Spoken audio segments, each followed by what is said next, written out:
Hello everyone and a very very good morning to all of you. सभी को visible Audible हूँ मैं? एक बार सभी लोग कमेंट करके बता देंगे कि हाँ जी मैम आप विजिबल भी हो और ऑडिबल भी हो। यस, चलिए great. So welcome to session everyone. आप सभी का हार्दिक स्वागत है आज के सेशन में। जितने भी नए स्टूडेंट्स आए हैं इस चैनल में पहली बार आए हैं, सबसे पहले इस चैनल को सब्सक्राइब जरूर कर लेंगे, इस वीडियो को लाइक जरूर कर देंगे और शेयर जरूर कर देंगे। तो आज का सेशन बहुत बहुत इंपॉर्टेंट होने वाला है। तो एक्साइटेड हैं सभी लोग? I hope yes. चलिए तो सेशन स्टार्ट करते हैं वोकैबुलरी के साथ और आ जाते हैं आज के पहले वर्ड पे। The very first word of the day is upheaval. Upheaval का मतलब क्या होता है? उथल पुथल। तो उथल पुथल मच गई है, इसका मतलब क्या मच चुका है? अपहेवल मच चुका है। पार्ट ऑफ स्पीच क्या है? ये शब्द आपका noun. A sudden and dramatic change. Dramatic means बहुत बड़ा, अचानक से बहुत बड़ी चेंज आया है जिसकी वजह से कंफ्यूजन ही कंफ्यूजन है, सॉल्यूशन का पता नहीं। चलो मुझे अपहेवल के कितने सिनोनिम्स बताओगे? 25 बता सकते हो? चलो कोशिश करते हैं 25 लिखने की। लेट्स सी कर पाते हैं या नहीं कर पाते। चलो लेट्स स्टार्ट। तो अपहेवल, टर्मोइल, तीसरे ना 3 वर्ड्स थे। कौन कौन से थे? Tumult, turbulence, chaos, confusion, disorder. जैसे डिसऑर्डर है वैसे ही डिसएरे भी था, डिसएरे। फिर इसके बाद मेहम, और मेहम जैसा ही एक और वर्ड था and that was what? That was bedlam, right. Mayhem और मेहम जैसा वर्ड क्या था? बेडलैम। फिर इसके बाद ब्राहुआहा। अच्छा, कोई तबाही मच गई है, इसका मतलब परेशानी है, तो तबाही को क्या बोलते हैं? कैटास्ट्रॉफी। एपोकैलिप्स, डिजास्टर,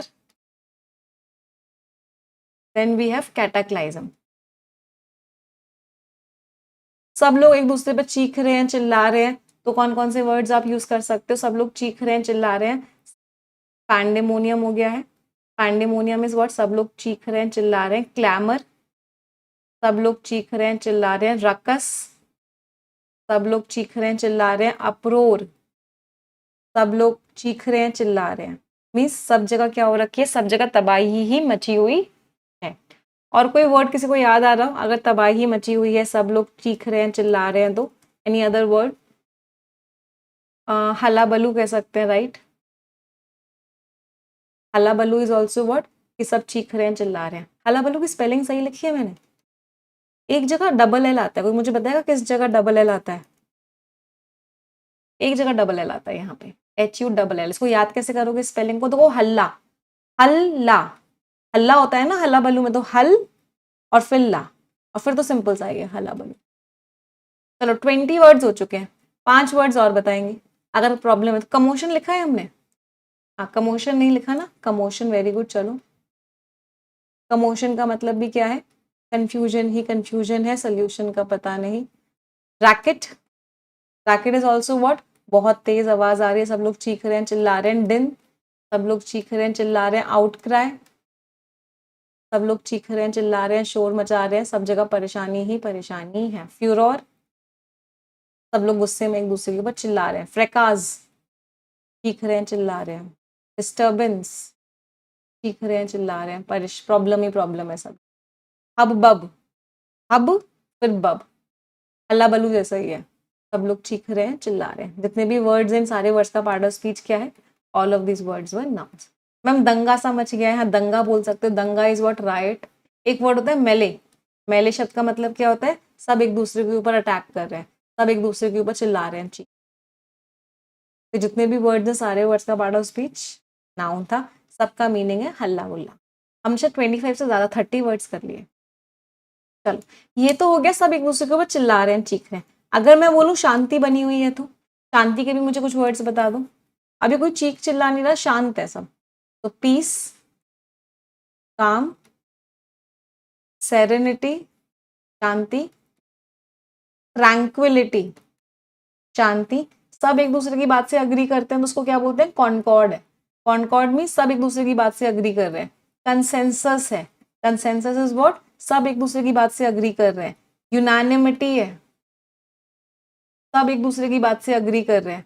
हार्मनी है, सब एक दूसरे की बात से अग्री कर रहे हैं। तो इन सारे शब्दों का मतलब क्या होता है कि सब एक दूसरे की बात से अग्री कर रहे हैं, मतलब आपस में क्या है, आपस में अग्रीमेंट। अच्छा, शांति को और क्या बोल सकते हैं, प्लासिडिटी। प्लासिड इंसान कौन होता है, जो एकदम शांत होता है, तो शांति इज प्लासिडिटी। और क्या बोल सकते हैं, कंपोजर है, इसका मतलब दिमाग एकदम शांत है। इक्वानिमिटी है, इसका मतलब दिमाग एकदम शांत है। रिपोज है, रिपोज इज ऑल्सो व्हाट, दिमाग एकदम क्या है, दिमाग एकदम शांत है। एक और वर्ड हमने बहुत बार एग्जाम में, बहुत बार एडिटोरियल में ही किया है, एक वर्ड होता है फ्लेगमैटिक।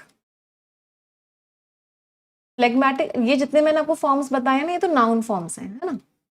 एक एडजेक्टिव फॉर्म होता है फ्लेगमैटिक, इसका मतलब क्या होता है कि वो इंसान कैसा है, वो इंसान एकदम शांत है। अगर कोई भी इंसान फ्लेगमैटिक होता है तो काम है, वो इंसान एकदम शांत है।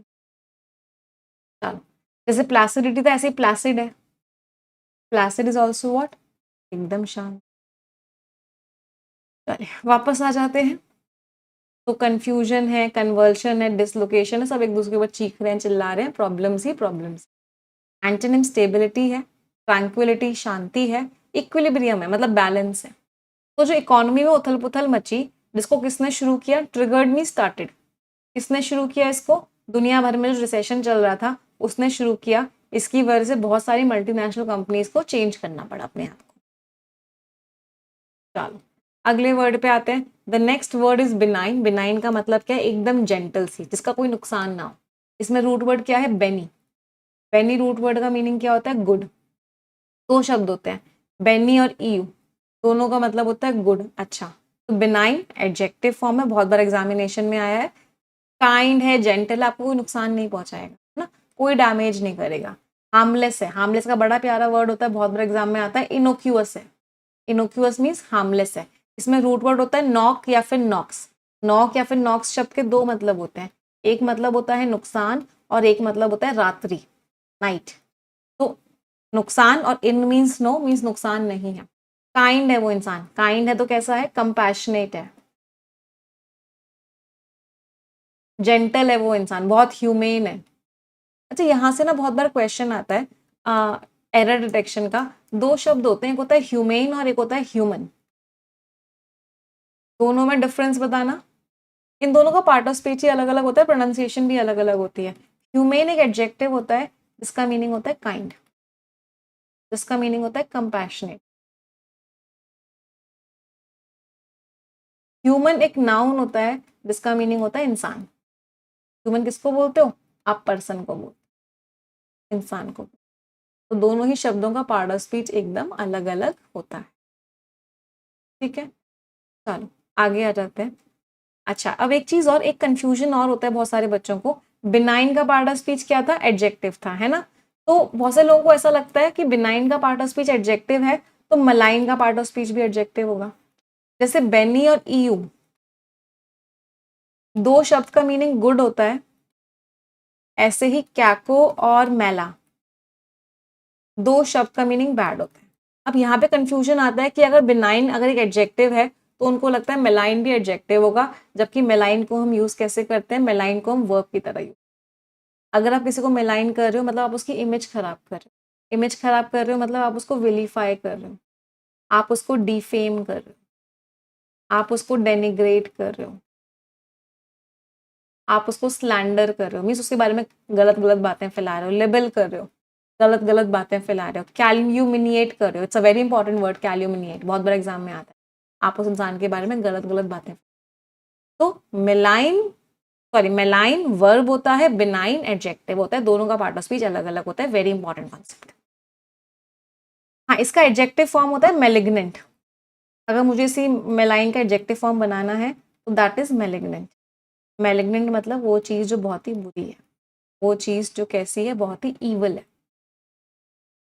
चलिए वापस आ जाते हैं। एंटोनिम्स हार्मफुल है, अच्छा मेलिग्नेंट यहाँ लिखा ही हुआ है, मेलिग्नेंट है, हार्मफुल है, क्रूअल है, बहुत ही खराब है। तो डॉक्टर ने कंफर्म किया कि जो ट्यूमर हुआ था वो ऐसे हार्मफुल नहीं था, डेंजरस नहीं।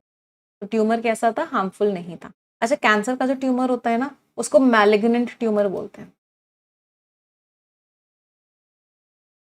का मतलब बहुत ही डेंजरस। चलिए अगले वर्ड पे आते हैं। The next word is hortatory. सबसे पहले तो देखो लास्ट में ORY लग रहा है, इसका मतलब पार्ट ऑफ स्पीच क्या हो गया? Very good, part of speech is etching. Hortatory का मतलब क्या होता है? आप किसी को ना पुश कर रहे हो, या तुम करो ना यार, क्यों नहीं कर रहे हो, करो ना, एनकरेज कर रहे हो उसे। गिव स्ट्रॉन्ग एनकरेजमेंट और एडवाइस, उसको बोल रहे हो तुम एक्शन लो ना, क्यों नहीं ले रहे हो? अच्छा, ये जो एक्शन लेने वाली स्पीच होती है, जैसे मैंने आपको एक बहुत बड़ी स्पीच दी कि आपको मेहनत करनी है और आप एकदम एनकरेज्ड हो गए, एकदम मोटिवेटेड हो गए, उस तरह की स्पीच को बोलते हैं पेप टॉक। पेप टॉक का मतलब क्या होता है? एक ऐसी स्पीच जो क्या करती है, सामने वाले को बहुत ही ज्यादा एनकरेज कर। Pep talk. तो एग्जॉर्टेटिव, आप उसको पुश कर रहे हो, करो ना करो ना। एडमोनेटरी थोड़ा सा नेगेटिव टोन में हो जाता है कि आप डांट डांट के पुश कर रहे हो, परसुएसिव उसको मनाने की कोशिश कर रहे हो, करो ना भाई करो ना। एंटोनिम्स, रोक रहे हो, रोक रहे हो, रोक रहे हो। तो प्रेसिडेंट ने एक बहुत ही एनकरेजिंग स्पीच दी। एड्रेस का मीनिंग क्या है? स्पीच। अच्छा, भाई जो एड्रेस वर्ड है ना, इसके भी बहुत सारे मीनिंग्स होते हैं, तो एक बार देखते हैं एड्रेस वर्ड के क्या क्या मीनिंग्स होते हैं। सबसे पहला वर्ड है एड्रेस। एड्रेस जब नाउन होता है, इसका मतलब क्या होता है? आप वहां रहते हो, मतलब आपका एड्रेस क्या है? मेरा एड्रेस कृष्णा नगर है मान लो, तो लोकेशन, जहाँ पे आप रह रहे हो या जहाँ पे आप काम कर रहे हो, कोई भी लोकेशन जो होती है वो आपका क्या होता है? एड्रेस। ठीक है। एड्रेस जब नाउन होता है, इसका एक और मीनिंग होता है।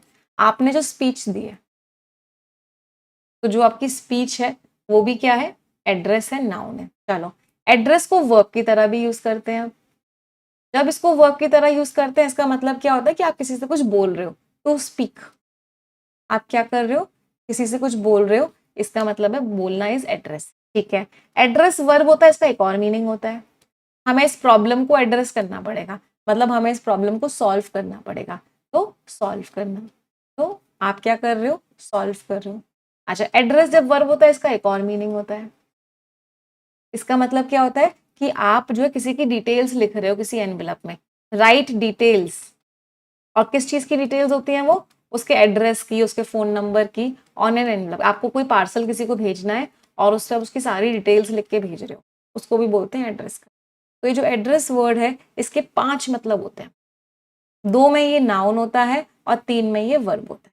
स्पेलिंग हमेशा याद रखना, इसका स्पेलिंग में भी क्वेश्चन में बहुत बार आता है। एड्रेस की स्पेलिंग में क्या होता है? डबल डी होता है। इसको याद करने का तरीका देखो, ऐड कर रहे हो ना चीजों को, तो ऐड, ऐड की स्पेलिंग क्या होती है? ADD और फिर रेस। ऐसा तोड़ तोड़ के याद करोगे तो आप इसकी स्पेलिंग कभी भी गलत नहीं करोगे। क्लियर? चलो, तो एक ही वर्ड कितने सारे मतलब है। आ जाते हैं वापस ऑन एन एनवेलप। अगले वर्ड पे आते हैं। The next word is एम्ब्रॉयल।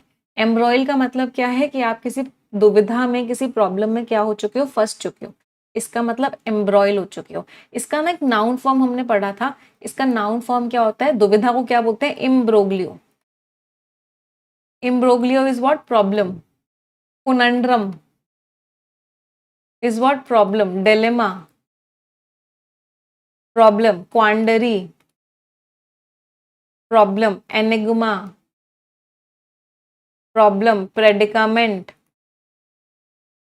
Problem. Puzzle, riddle. इन सारे शब्दों का मतलब क्या है? कि आपके सामने क्या है? आपके सामने कंफ्यूजन। आपको नहीं समझ में आ रहा कि आपको क्या करना है, सब कुछ क्या हो चुका है? कंफ्यूजन ही कंफ्यूजन। ये सारे वर्ड्स का पार्ट ऑफ स्पीच क्या है? All of these words are nouns. ये सारे के सारे शब्द आपके नाउन्स हैं। अब ये जो नाउन्स हैं, इसी का वर्ब फॉर्म क्या है? इसी का वर्ब फॉर्म है एम्ब्रॉयल हो जाना, मतलब किसी प्रॉब्लम में फंस जाना।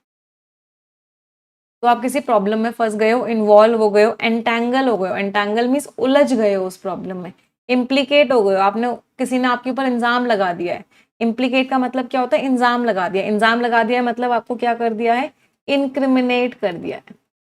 कोई इंसान आपके ऊपर इंजाम लगा रहा है, एलिज कर रहा है, कोई इंसान आपके ऊपर इल्जाम लगा रहा है, एक्यूज कर रहा है। इन चारों शब्दों का मतलब क्या होता है कि वो इंसान आपके ऊपर इल्जाम लगा रहा है। एनमेश हो गए हो आप, फंस गए हो, एंट्रैप हो गए हो, फंस गए हो प्रॉब्लम। एंटोनिम्स बाहर आ गए हो, फ्री हो गए हो, रिलीज कर दिया गया है आपको, लिबरेट कर दिया गया है, इमेंसिपेट कर दिया गया है, मतलब आपको फ्री कर दिया गया, एक्सट्रिकेट कर दिया गया है, आपको फ्री कर दिया गया है, डिसइंटैंगल कर दिया गया है, उलझन से बाहर निकाल दिया। तो अपने आप को बेकारी की बातों में मत फंसा, डोंट एम्ब्रॉयल योरसेल्फ, अपने आप को बेकारी की बातों में बिल्कुल भी मत फंसा। चलो ये तो था कि आपने किसी इंसान को फ्री कर दिया है, लिबरेट कर दिया है, इमांसिपेट कर दिया है, उस इंसान को माफ कर दिया, फ्री कर दिया है। अच्छा, अगर उस इंसान के ऊपर से इल्जाम हटा दिया है, अगर आपने किसी इंसान के ऊपर से इल्जाम हटा दिया है, तो आप उसको क्या बोलते हो? उस इंसान को क्या कर दिया है? एक्विट कर दिया है, एक्सोनरेट कर दिया है, एक्सकल्पेट कर दिया है, विंडिकेट कर दिया है। एक वर्ड और होता है, मुझे याद नहीं आ रहा, आप लोग मुझे बताओगे इसी इसी चीज का। एक्सोनरेट, एक्सकल्पेट, विंडिकेट, एक्विट, एक शब्द और है जो मैं भूल रही हूँ, आप लोग मुझे बताओगे। इन सारे शब्दों का मतलब क्या होता है कि उस इंसान को क्या कर दिया गया है? उस इंसान को फ्री फ्रॉम ब्लेम कर, अब उस इंसान के ऊपर कोई भी इल्जाम नहीं है। एब्सॉल्व, वेरी गुड, हाँ एब्सॉल्व कर दिया, मीन्स फ्री कर दिया। हाँ, उस इंसान को फ्रीडम दे दिया गया। फ्रीडम का वर्ड क्या होता है? Leeway. Leeway is what? Freedom. उस इंसान को फ्रीडम दे दिया गया। चलो वापस आ जाते हैं अगले वर्ड पे। द नेक्स्ट वर्ड इज रक्षण। अभी हमने इतने सारे सिनोनिम्स करे थे शोर के, हल्ले के, रक्षण भी उसी का सिनोनिम है, पार्ट ऑफ स्पीच नाउन। सब लोग एक दूसरे के ऊपर चीख रहे हैं, चिल्ला रहे हैं, लड़ रहे हैं, नॉइजी डिस्टर्बेंस है, हंगामा हो रखा है, क्वारल, कमोशन, सब चीख रहे हैं, लड़ रहे हैं। अपरोर, टर्मोइल, पैंडेमोनियम, में तीनों वर्ड्स अभी अभी हमने करे थे कि सब एक दूसरे के ऊपर चीख रहे हैं, चिल्ला रहे हैं। एंटोनिम शांति है, ट्रैंक्विलिटी है, सेरेनिटी है, हार्मनी है, शांति है। तो जो कंट्रोवर्शियल वर्डिक्ट मींस जजमेंट जो आया, तो इतना लड़ाई वाला जजमेंट जो आया, उसकी वजह से हंगामा हो गया लेजिस्लेटिव असेंबली के अंदर। सब लोग एक दूसरे के ऊपर क्या करने लगे? चीखने लग गए, चिल्लाने लग गए, क्योंकि जजमेंट ही इतना खराब आया। अगले वर्ड पे आते हैं लैक लस्टर। लैक लस्टर हमने कल की क्लास में भी किया था, आप लोगों को याद होगा, मतलब कमी है, चमक की कमी है, मतलब लैक लस्टर है। Part of speech adjective. Energy नहीं है, चमक की कमी है। वो चीज कैसी है? वो चीज बहुत ही ज्यादा डल है, डल है, ड्रैब है, बोरिंग है, मोनोटोनस है, टीडियस है, अनइंस्पायरिंग है, कुछ मजा सा नहीं आ रहा। एंटोनिम्स बहुत ही ब्रिलियंट है, लाइवली है, फुल ऑफ एनर्जी है, एनिमेटेड है, एक्साइटिंग है, बहुत मजा आ रहा है, वाइब्रेंट है, बहुत ही बढ़िया है, विवेशियस है, बहुत ही बढ़िया है। तो टीम की इतनी बोरिंग सी परफॉर्मेंस थी कि जो फैंस थे वो बहुत ज्यादा डिसअपॉइंट हो गए, क्या कितनी गंदी सी परफॉर्मेंस दी है टीम ने, कुछ मजा सा नहीं आया फैंस को। क्यों? क्योंकि इतनी खराब परफॉर्मेंस। अगले वर्ड पे आते हैं। The next word is वीनल। वीनल कौन इंसान होता है? जो बहुत ही करप्ट इंसान होता है, जो गलत काम करता है, जो भ्रष्ट इंसान होता है, उसको बोलते हैं वीनल। जो पैसे के लिए कुछ भी कर सकता है, ऐसा इंसान क्या होता है? वीनल। Part of speech is adjective. तो विलिंग टू बिहेव डिसऑनेस्टली, मतलब ऐसा इंसान गलत व्यवहार कर लेता है, डिसऑनेस्ट हो जाता है, करप्ट हो जाता है, उसे पैसा मिल रहा है तो पैसे के लिए कुछ भी कर सकता है ऐसा इंसान, करप्ट होता है। मर्सनरी को बोलते हैं जो लोग सुपारी ले, सुपारी होता है ना वर्ड शायद हिंदी का, पैसा दो इसको मार तक देंगे, इनके लिए सिर्फ पैसा ही सब कुछ होता है। ऐसा इंसान क्या होता है? Mercenary. Graft ridden. Graft ridden कौन होते हैं? जो लोग बहुत ही ज्यादा करप्ट होते हैं, ऐसे लोगों को क्या बोलते हैं? ऐसे लोगों को बोलते हैं ग्राफ्ट रिडन। जो लोग गलत इंसान होते हैं उनको क्रोकेड भी बोलते हैं। क्रोकेड इंसान भी कैसा होता है? बहुत ही ज्यादा गलत होता है, वो हर संभव गलत कामों का इस्तेमाल करता है अपने फायदों के लिए। एंटोनिम्स करप्ट नहीं है, अपराइट एकदम सही है, स्क्रूपुलस है, एकदम ऑनेस्ट है, प्रिंसिपल्ड है, जो प्रिंसिपल्स हैं। तो जो एंटी करप्शन ब्यूरो था उसने बहुत सारे करप्ट ऑफिशियल्स को एक्सपोज किया, जो इलिसिट मींस इलीगल, जो इलीगल तरीके से पैसे ले रहे थे। तो उन सबको क्या किया गया, उन सबको एक्सपोज कर दिया गया। चलो हमने यहाँ पे करप्शन की बात करी है, तो कुछ ईडियम्स करते हैं करप्शन के। तो जो इंसान करप्ट होता है उसको बोलते हैं he is on the take. He is on the take का मतलब क्या है, वो रिश्वत ले रहा है। रिश्वत का वर्ड क्या होता है, रिश्वत का वर्ड होता है ब्राइब। तो वो क्या कर रहा है, एक्सेप्ट कर रहा है ब्राइब्स को। ग्रीज वंस पाम, कोई इंसान अगर अपने पाम को ग्रीस कर रहा है मतलब वो क्या कर रहा है, रिश्वत। उसे क्या चाहिए, रिश्वत चाहिए। कोई भी चीज अगर अंडर द टेबल हो रही है, अंडर द टेबल हो रही है, इसका मतलब वो चीज क्या हो रही है, छुप छुप के हो रही है, सीक्रेटली हो रही है, और इलीगल, गलत गलत काम हो रहा है, छुप छुप के हो रहा है, मीन्स वो काम अंडर द टेबल हो रहा है। अच्छा, कोई इंसान अगर बुक्स को कुक कर रहा है, कुक द बुक्स, इसका मतलब क्या है कि वो अकाउंट्स के साथ छेड़खानी कर रहा है। क्या कर रहा है वो, फॉल्सिफाई अकाउंट्स, अकाउंट्स में गड़बड़ कर रहा है। उसने अपनी आत्मा बेच दी है, सेल वन सोल। अगर उस इंसान ने अपनी आत्मा बेच दी है मतलब वो इंसान क्या हो चुका है, बहुत ही ज्यादा करप्ट हो चुका है। वो इंसान पैसे के लिए कुछ भी कर सकता है, he can do anything for. तो इन सब का मतलब क्या है कि पैसे के लिए वो इंसान अपनी आत्मा बेच चुका है, बहुत ज्यादा करप्ट हो चुका। Feather one's own nest, very good. Feather one's own nest का मतलब क्या होता है कि आप अपने फायदे के लिए दूसरे का नुकसान कर रहे हो, या आपके लिए जो सबसे इंपॉर्टेंट है वो आपका फायदा है, मतलब आप सिर्फ अपना फायदा देखते हो और कुछ नहीं देखते। इसका मतलब what, you are feathering your own nest, आप अपने ही नेस्ट को फेदर कर रहे हो, means you want your own, your benefit. आप हर हालत में सिर्फ अपना बेनिफिट चाहते हो, भले ही दुनिया भाड़ में जाए। Feather one's own. चलो आ जाते हैं अगले वर्ड पे। The next word is onerous. Last में ओ यू एस लग रहा है, पार्ट ऑफ स्पीच क्या हो गया, एडजेक्टिव। ओनरस, जिसमें बहुत मेहनत लगे, बहुत बर्डन हो। ऐसा हो जैसे इस बेचारे को देखो, इसके पास कितने सारे बैग्स हैं, बहुत मेहनत वाला काम कर रहा है। इसका काम कैसा है, इसका काम बहुत ही ज्यादा onerous, involving a heavy burden और ग्रेट एफर्ट, बहुत मेहनत लग रही है, बर्डन सम है, डिफिकल्ट है, डिमांडिंग है। और क्या कह सकते हैं, जिस काम में बहुत मेहनत लगती है उस काम को आर्डुअस बोलते हैं, उस काम को टैक्सिंग बोलते हैं, उस काम को पेन्स टेकिंग बोलते हैं, मतलब बहुत मेहनत वाला काम है। कंबरसम भी बोलते हैं। कंबरसम का मतलब क्या होता है कि उस काम में क्या है, बहुत ज्यादा बोझ है, हद से ज्यादा बोझ है। ग्रूवलिंग है, ग्रूवलिंग का मतलब क्या होता है, थका देने वाला है। एग्जॉस्टिंग काम है, मतलब थका देने वाला काम है। लेबोरियस काम है, बहुत थका देने वाला काम है। टॉयलसम है, टॉयलसम का मतलब क्या होता है, आपके ऊपर बहुत नेगेटिव इंपैक्ट डाल रहा है, आपको बहुत थका दे रहा है। वियरीसम है, बहुत थका देने वाला काम है, बहुत डिमांडिंग काम है, बहुत थका देने वाला। जितने भी हमने वर्ड्स करे हैं सारे के सारे वर्ड्स का पार्ट ऑफ स्पीच क्या है, all of them are adjective, सारे के सारे शब्द आपके एडजेक्टिव। अच्छा, कोई काम बहुत मुश्किल होता है ना, तो उसको एन अपहिल टास्क भी बोलते हैं। पहाड़ पे चढ़ना बहुत मुश्किल है, मतलब बहुत मुश्किल वाला काम है, उसको एक हरक्यूलियन टास्क भी बोलते हैं, उसको हार्ड नट टू क्रैक भी बोलते हैं। इन सारे शब्दों का मतलब क्या है, अ वेरी डिफिकल्ट जॉब, कि वो काम कैसा है, वो काम बहुत ही ज्यादा डिफिकल्ट है, वो काम आपसे नहीं हो। क्लियर सभी को, समझ में आ रही है वोकैबुलरी, नोट डाउन करते हुए जा रहे हैं सभी लोग। एंटोनिम्स इजी है, एफर्टलेस है, सिंपल है, बड़ा आराम से हो रहा है। तो काम को एक दिन में कंप्लीट करना बहुत ही मुश्किल काम था, it was a very very difficult task. अगले वर्ड पे आ जाते हैं।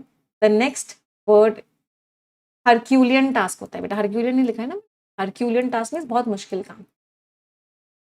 अगला वर्ड है स्प्राइटली। स्प्राइटली मीन्स नया जोश है, नई उमंग है, हाँ मतलब फुल ऑफ एनर्जी हो, आप बहुत स्प्राइटली हो। पार्ट ऑफ स्पीच, इसको देखने में लग रहा होगा कुछ बच्चों को ये एडवर्ब है, लेकिन ये एडवर्ब नहीं होता, ये वर्ड आपका एडजेक्टिव होता है। फुल ऑफ एनर्जी, जोश ही जोश है, विवेशियस हो, एब्यूलियंट हो, एफरवेसेंट हो, बहुत एनर्जेटिक हो, स्पिरिटेड हो, एनिमेटेड हो, लाइवली हो, फुल ऑफ एनर्जी।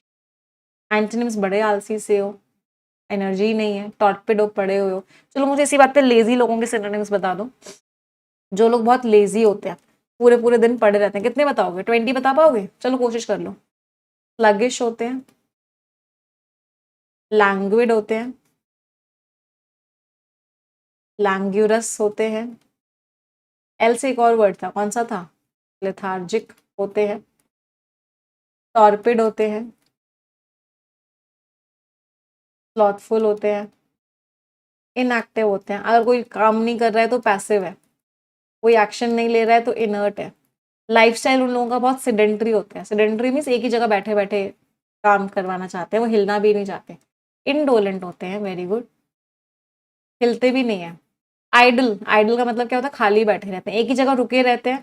तो कोई इंसान अगर कोई चीज़ एक ही जगह रुकी हुई है, उसको आप क्या बोलते हो? स्टेशनरी है। लिस्टलेस होते हैं, कोई जोश नहीं होता, कोई एनर्जी नहीं होती, बस एक ही जगह पड़े रहते हैं, हिलने का नाम ही नहीं लेते। और अगर कुछ इडियम्स की बात करें तो काउच पोटैटो होते हैं। काउच पोटैटो कौन होता है? जो टीवी के सामने बस बैठ के क्या किया जाए, चिप्स ही चिप्स खाता रहे, मतलब पड़ा रहता है, अपने फीट को ड्रैग करते रहते हैं ये लोग। ड्रैग वंस फीट, मतलब हर चीज़ में क्या करते हैं?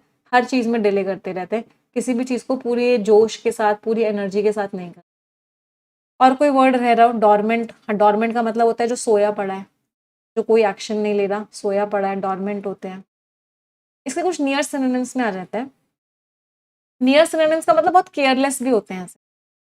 तो केयरलेस में क्या क्या सिनोनिम्स हो सकते हैं? लैक्स होते हैं, रेमिस होते हैं, स्लैक, पड़े रहते हैं एक जगह। हाँ, ऐसे लोग डिली डैली करते रहते हैं।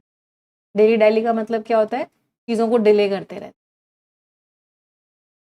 तो इन सारे शब्दों का मतलब है कि ये लोग इंसान पड़े ही रहते हैं, हिलते भी नहीं। ये जो हमने इस तरफ सारे वर्ड्स लिखे हैं, सारे वर्ड्स का पार्ट ऑफ स्पीच क्या था? All of these words were adjective. सारे वर्ड्स एडजेक्टिव्स।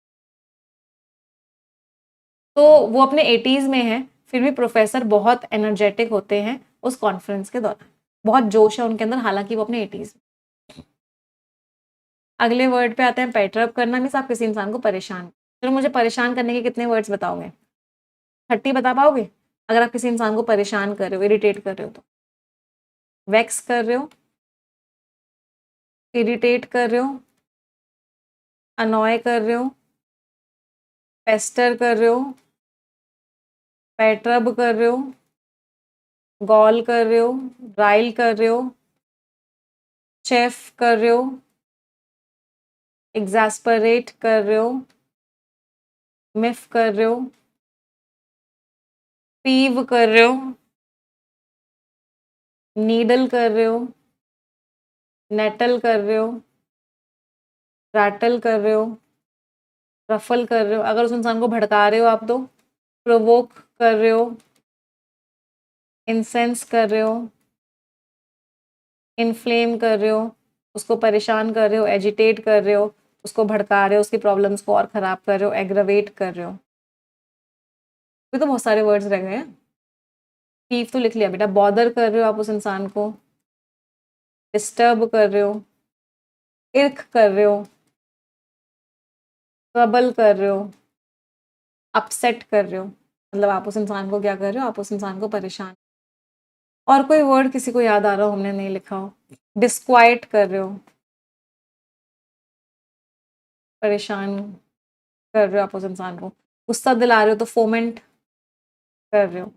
बग कर रहे हो, वेरी गुड, बग कर रहे हो, परेशान कर रहे हो आप उस इंसान। कितने हो गए? 1 2 3 4 5 6 7 8 9 10 1 2 3 4 5 6 7 8 10 1 2 3 4 5 6 7 8। दो और बता दो, अदरवाइज बहुत सारे इडियम्स भी हैं इसके। तो रोस्ट कर रहे हो, रोस्ट करना थोड़ा सा डिफरेंट टाइप का वर्ड होता है, मतलब आप उस इंसान का मजाक उड़ा रहे हो।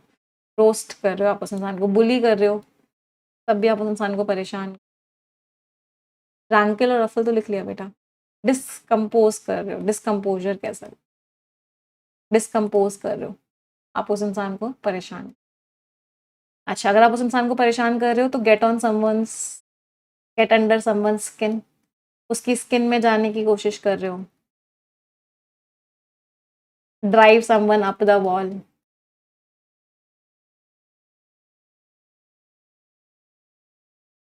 ruffle someone's feathers,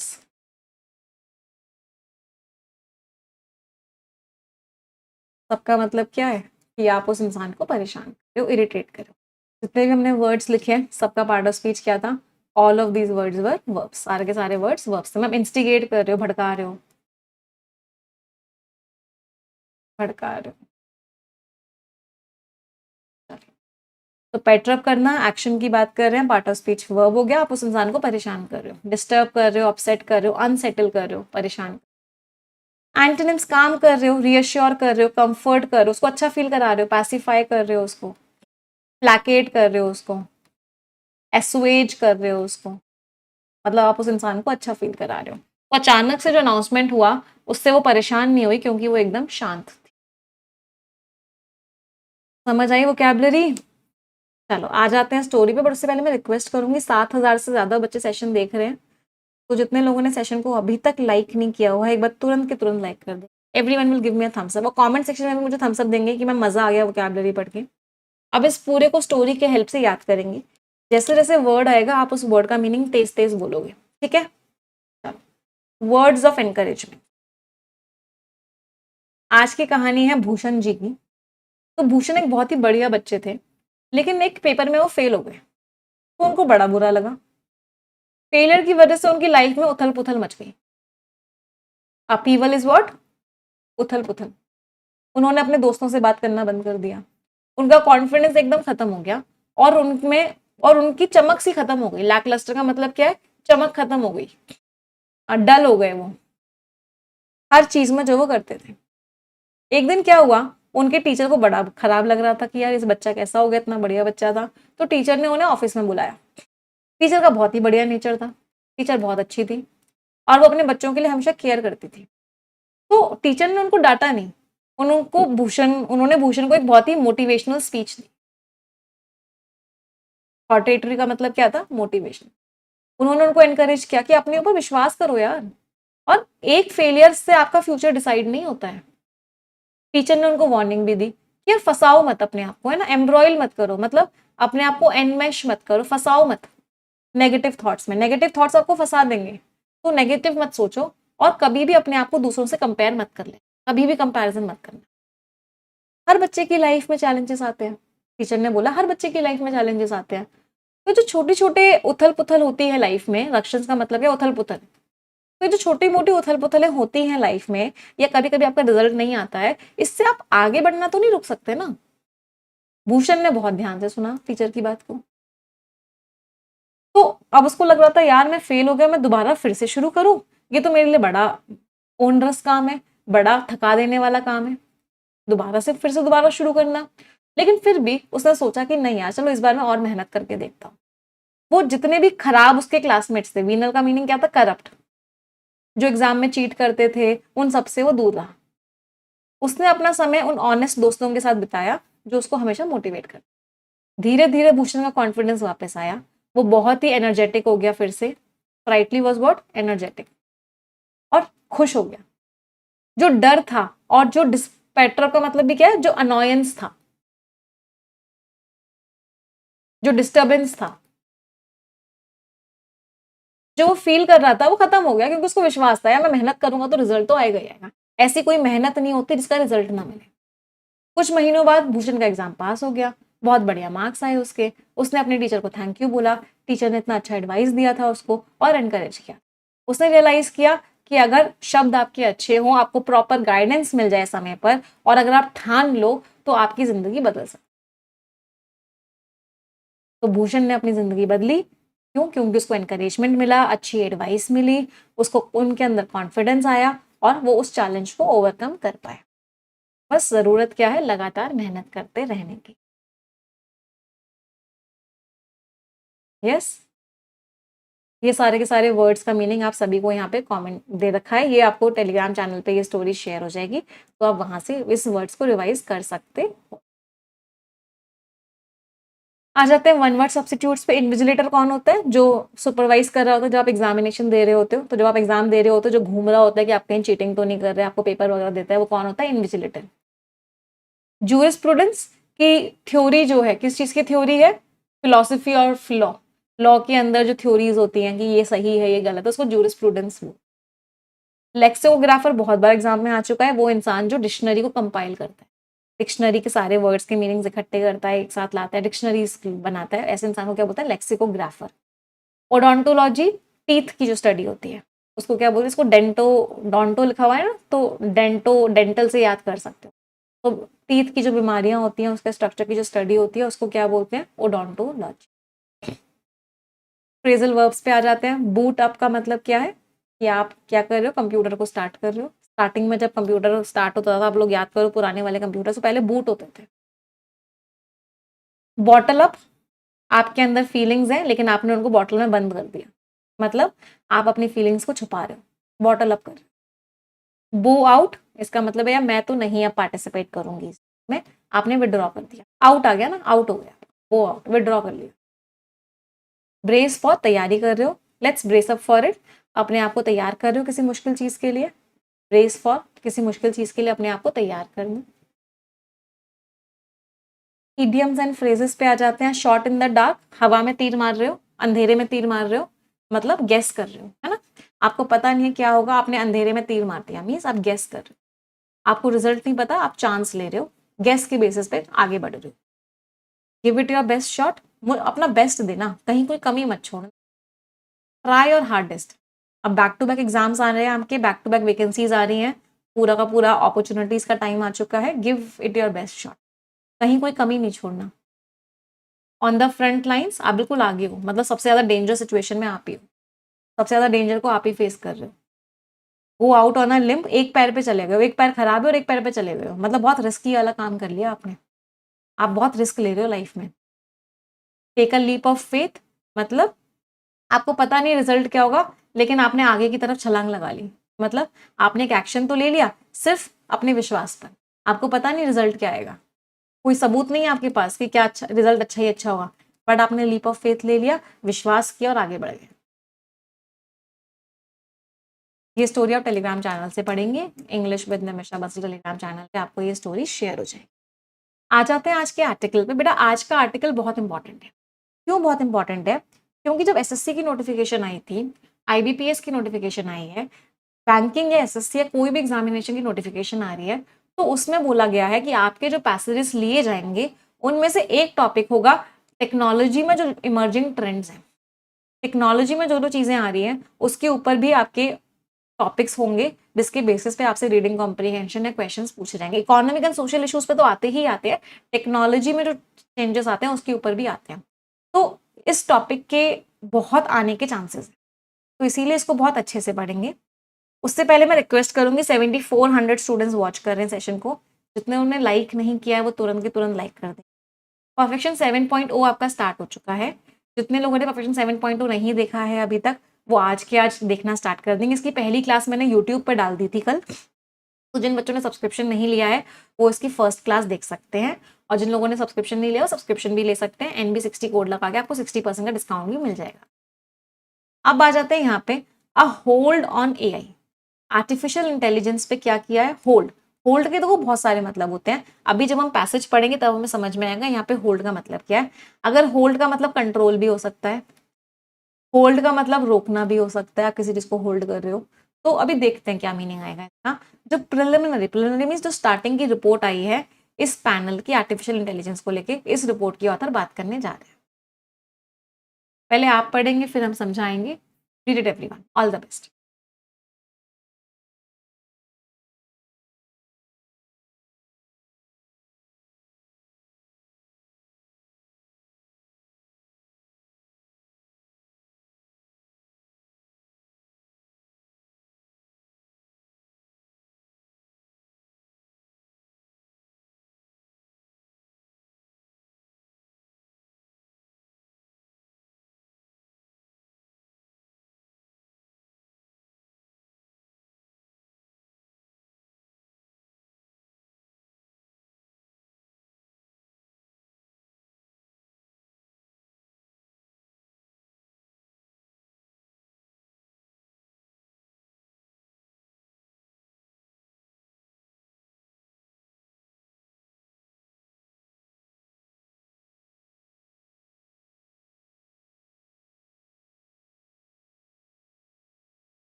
पढ़ते हैं सभी लोग। यूएन की जो प्रिलिमिनरी रिपोर्ट है, तो यूएन की जो अभी शुरुआत की रिपोर्ट आई है, मतलब अभी वो एकदम फाइनल नहीं है, एकदम लेटेस्ट नहीं है, मतलब लेटेस्ट का मतलब है अभी तक उसमें चेंजेस नहीं हुए, अभी जो शुरुआत की रिपोर्ट आई है इंडिपेंडेंट इंटरनेशनल साइंटिफिक पैनल, तो इस पैनल की एआई को लेके drives at a few fault lines, मतलब ये कुछ कुछ प्रॉब्लम्स बता रही है इन द रैपिड इन्वेस्टमेंट, जो इतनी तेजी से इन्वेस्टमेंट किया जा रहा है, और जो प्रोलिफरेशन मीन्स फैल रही है, जो इतनी तेजी से फैल रही है, क्या फैल रही है, एआई की टेक्नोलॉजीज फैल रही हैं। तो जो ये रिपोर्ट है वो हमको क्या कर रही है, वो हमको इन चीजों के बारे में बता रही है। फॉल्ट लाइंस का मतलब क्या होता है, फॉल्ट लाइंस का मतलब होता है कि क्या क्या प्रॉब्लम्स आ रही है, कहाँ कहाँ कमियां हैं, कहाँ कहाँ चीजें रुक रही हैं। तो जो global south global north divide है, तो साउथ और नॉर्थ में जो गैप है, विद द लैटर का मतलब क्या है, दूसरा।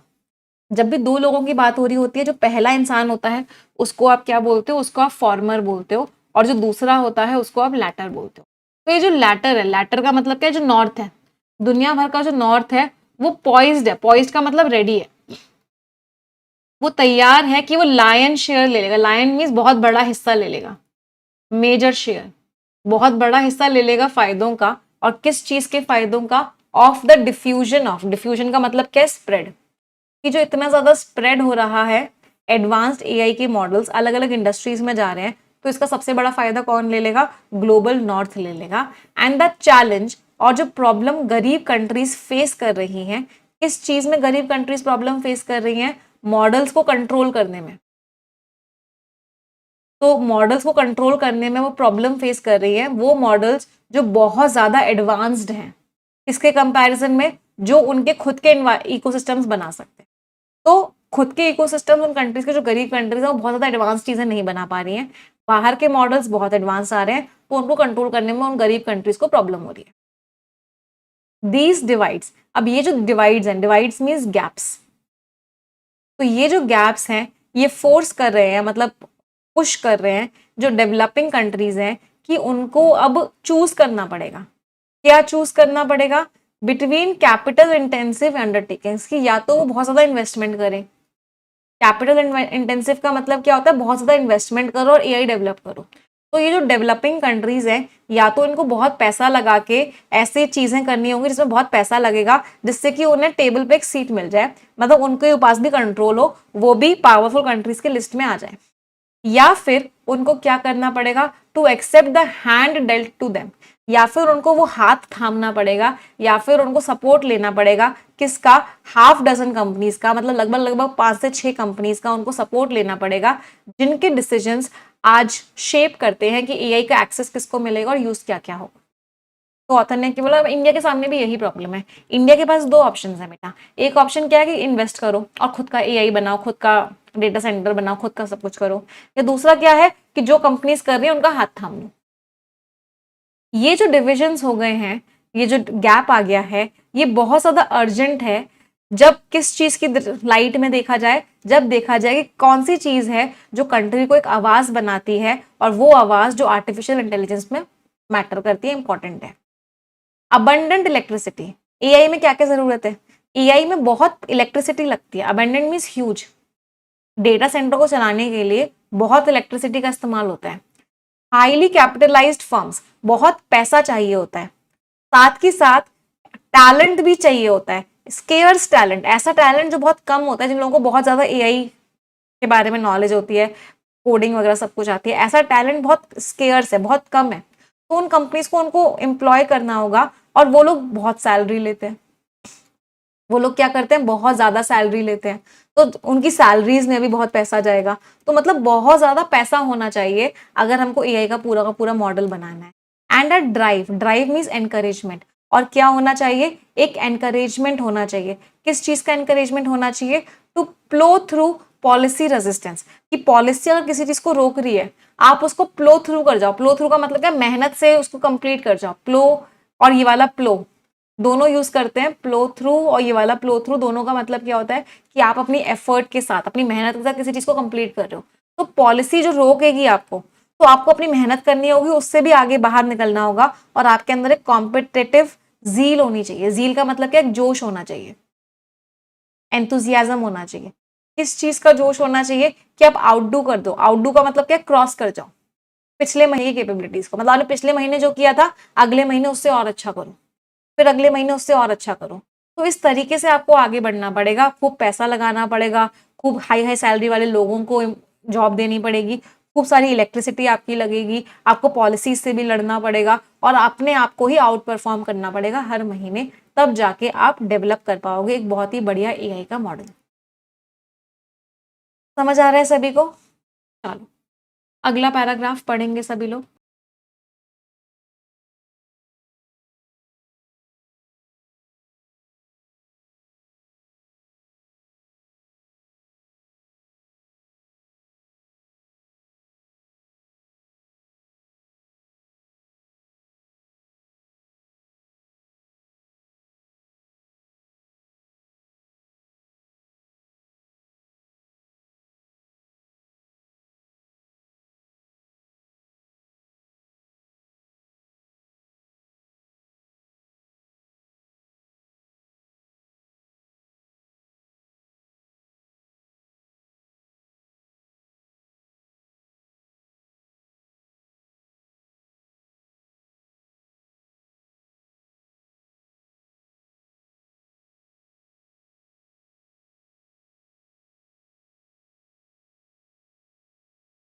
हाँ जी, अगला पैराग्राफ ऑथर क्या कह रहे हैं?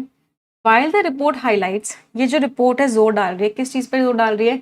एआई टेक्नोलॉजी के अंदर ट्रांसफॉर्मेटिव, ट्रांसफॉर्मेटिव इज बदल देने वाला पोटेंशियल है, मतलब बहुत पावर है एआई के अंदर, वो सब कुछ बदल सकती है साइंटिफिक रिसर्च में। लेकिन इसका जो डेवलपमेंट है वो बहुत तेजी से हो रहा है, is far more rapid than that of social media. Social media का डेवलपमेंट उतना तेजी से नहीं हुआ जितना एआई का डेवलपमेंट हो रहा है। ये एक ऐसी इंडस्ट्री है जिसके पास, सोशल मीडिया के बारे में बोला गया है, एक ऐसी इंडस्ट्री थी जिसके पास टाइम था रिस्पॉन्सिबली एक्ट करने का। तो सोशल मीडिया एक ऐसी इंडस्ट्री थी जिसके पास समय था एक्ट करने का, फिर भी डिफॉर्म्ड पब्लिक डिस्कोर्स, डिस्कोर्स का मतलब क्या होता है, एक तरीके से डिस्कशन, डिफॉर्म में जो सही नहीं हुआ, एंड अफेक्टेड डेमोक्रेसीज, और जिन डेमोक्रेसी पे इम्पैक्ट पड़ा इस चीज ने, फिर भी इस चीज ने क्या किया, सोशल, ऑथर ने बोला कि सोशल मीडिया के पास तो समय था, फिर भी सोशल मीडिया ने पब्लिक के डिस्कशन को खराब कर दिया, डेमोक्रेसीज पे इम्पैक्ट डाल दिया। इवन एज पीपल वर मोर और लेस एबल, लोग एबल थे कि वो बता पा रहे थे कि क्या हो रहा है। तो ऑथर ने बोला कि जब सोशल मीडिया आया उसके पास समय था, फिर भी उसने प्रॉब्लम्स क्रिएट करी। हालांकि सोशल मीडिया जब आया तो लोगों को पता था कि क्या सच है क्या गलत है, फिर भी प्रॉब्लम्स क्रिएट हुई। अब एआई के पास तो टाइम ही नहीं है, एआई तो इतनी तेजी से डेवलप हो रहा है, इट इज अनक्लियर, ये बात साफ नहीं है कि जो इंडिविजुअल कंट्रीज हैं, अगर चाइना की बात करें, यूएस की बात करें, क्या उनके पास इतनी पावर है कि वो कंट्रोल कर पाएंगी मीनिंगफुली अरेस्ट का मतलब क्या है, वो अच्छे से कंट्रोल कर पाएंगी जिस तरीके से एआई डेवलप हो रहा है। उन्होंने एआई डेवलप तो कर दिया, लेकिन एआई इतनी तेजी से आगे बढ़ रहा है, क्या यूएस चाइना इस बात को कंट्रोल कर पाएगा? एआई फर्म्स जो इररिस्पॉन्सिबली एक्ट कर रही हैं, जो गलत तरीके से एक्ट कर रही है, उन्होंने ऑलरेडी बहुत नुकसान पहुंचा दिया है। एआई की कंपनीज जो गलत हैं उन्होंने बहुत नुकसान पहुंचाया है और कोई भी इंडस्ट्री उस चीज को टॉलरेट नहीं करेगी। एआई के मॉडल्स ने क्या किया है, फंसाया है। एनसेयर का मतलब क्या है, फंसा दिया है,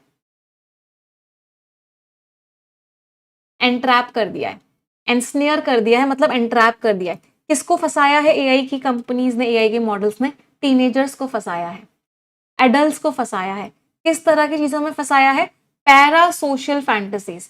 पैरा सोशल फैंटेसीज, फैंटेसी शब्द का मतलब क्या होता है, इमेजिनेशन, और पैरा सोशल फैंटेसी शब्द का मतलब क्या हो गया कि वो ऐसी चीजों को सच मान रहे जो चीजें एक्चुअल में इमेजिनरी है, जो चीजें है ही नहीं।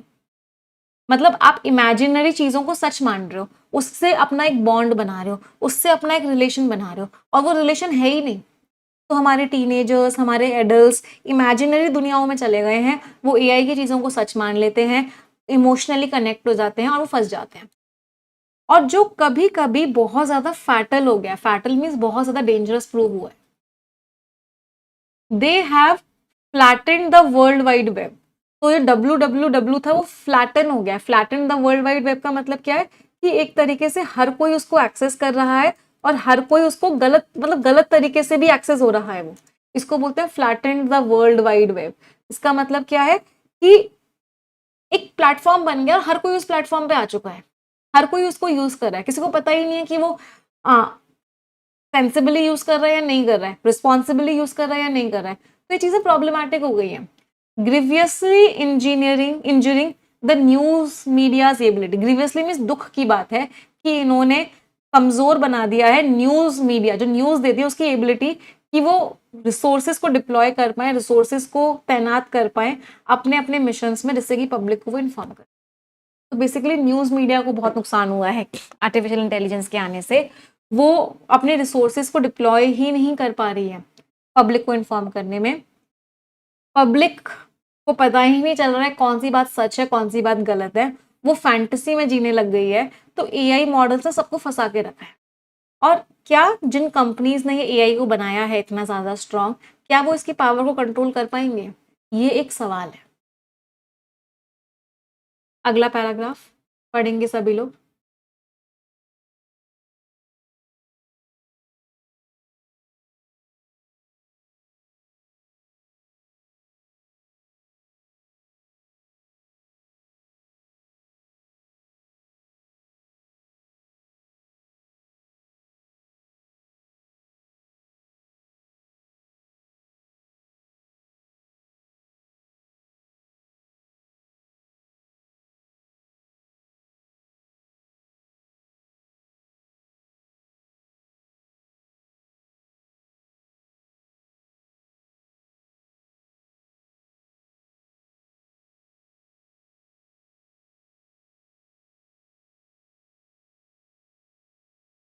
अगला पैराग्राफ ऑथर क्या कह रहे हैं?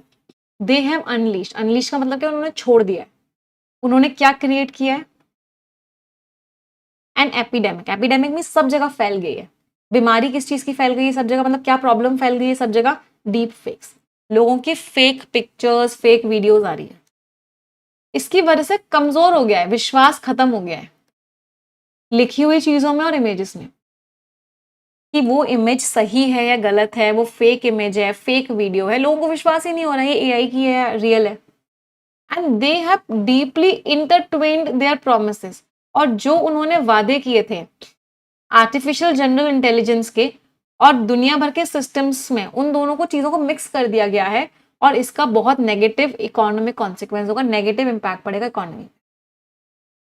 अब सबसे जरूरी काम क्या है?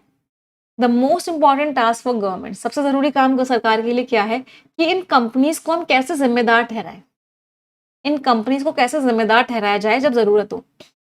अगर हमने एक बैक सीट ले ली, अगर हम पीछे हो गए और हमने इस बातचीत को अच्छे से डिस्कस नहीं किया, इंडस्ट्री के लीडर्स इग्नोर कर रहे हैं।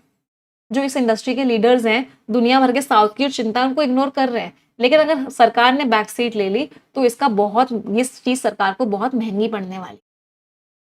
इंडिया ने एक्सपीरियंस किया है कि हमने अपने आप को बहुत पुश नहीं किया। जो टेक्नोलॉजी का डेवलपमेंट हो रहा था, हम बहुत आगे नहीं आए। Even as Anthropic's, Mythos and fable, ये नाम है, किस चीज के नाम है देखते हैं। हेल्ड आउट द, इन्होंने क्या किया? जो टेंटलाइजिंग प्रॉमिस था, जो वादा था, कि इन्होंने क्या बोला था? इन्होंने बोला था कि वादा किया था कि साइबर सिस्टम को सिक्योर किया जाएगा। यूएस ने अपना एक्सेस पीछे कर लिया, जिससे जो फर्म्स हैं जिनके पास ये मॉडल्स है, ये मॉडल का नाम है बेसिकली, तो जिन कंपनीज के पास ये जो मॉडल्स हैं, अब ये क्या सोच रहे हैं? पॉन्डर मीन्स गहराइयों में सोच रहे हैं। किस चीज की गहराई में जा रहे हैं? द रिस्क ऑफ, कि क्या रिस्क है कि एक जो मॉडल है वो उनके इंफ्रास्ट्रक्चर पर अटैक कर दे। तो बेसिकली क्या लिखा हुआ है इस लाइन में? कि कुछ कंपनीज ने ये वाले मॉडल्स को अपनी कंपनीज में ले आए। इन्होंने वादा किया था, क्या वादा किया था इन मॉडल ने? कि आपका जो सिस्टम है वो सिक्योर रहेगा, लेकिन वो वादा पूरा नहीं किया। तो अब जो बेचारी कंपनीज थी, जो फर्म्स थी, जिनके पास ये मॉडल्स थे, दोनों के दोनों, अब वो परेशान है कहीं उनके सिस्टम पर अटैक ना हो जाए। There is a limit to visions of AI. तो अगर आप सोचते हो कि आर्टिफिशियल इंटेलिजेंस आपके लिए बहुत बड़ा एसेट है, बहुत बड़ा फायदा है, तो इसकी भी एक लिमिट है। आपको क्या करने की जरूरत है? कि आप इसको ठीक करो। इसके अंदर पोटेंशियल है, कैपेसिटी है कि बहुत बड़े लेवल का नुकसान पहुंचा सकता है। तो आप इस चीज को एड्रेस करो, आप इस चीज को सॉल्व करो, और इसके लिए आपको बहुत कुछ करने की जरूरत है। तो ऑथर ने पूरे पैराग्राफ में क्या बताया है? कि आर्टिफिशियल इंटेलिजेंस खतरनाक है। ऑथर ने आर्टिफिशियल इंटेलिजेंस के फायदे नहीं बताए, ऑथर ने एआई के नुकसान बताए। डीप फेक हो रहे हैं, वीडियोस फेक हो रही हैं, पता नहीं चल रहा रियल कौन सा है, सच्चा फेक वाला कौन सा है। ऊपर से अटैक हो रहे हैं, ऊपर से जो नॉर्दर्न कंट्रीज हैं वो ज़्यादा पावरफुल हो रही हैं, सदर्न कंट्रीज जो है वो नुकसान में हैं, उनकी कोई सुन नहीं रहा है। तो ये सारे के सारे नुकसान हैं एआई के, और एआई इतनी तेज़ी से फैल रहा है कि क्या जिन कंट्रीज ने उनको बनाया, क्या वो भी उसको कंट्रोल कर पाएंगी? समझ आया सभी को? चलिए, आ जाते हैं रीडिंग कॉम्प्रीहेंशन पे। All the best every.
चलिए, let's discuss this questions.